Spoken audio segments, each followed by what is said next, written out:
ఆత్మం పమ్యేన సర్వత్ర సమం పశ్యతి యోర్జున సమం వా యది వా దుఃఖం సయోగి పరమో మతః.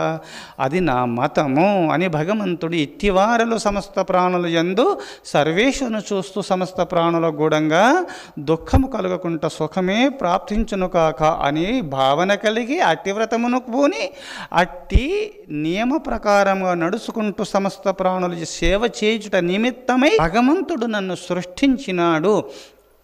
ప్రాణిసేవయే పరమాత్మ సేవగా భావిస్తూ ఈ వ్రతమును పూని ప్రాణిసేవ చేస్తూ ప్రతి ప్రాణిలో నన్ను ఎవరు దర్శిస్తుంటారో అట్టి భక్తులకు నేను దర్శనమిస్తాను, అట్టి భక్తులకు కైవల్యాన్ని ప్రసాదించి తీరుతాను అని భగవంతుడు అభయం ఇచ్చినాడు.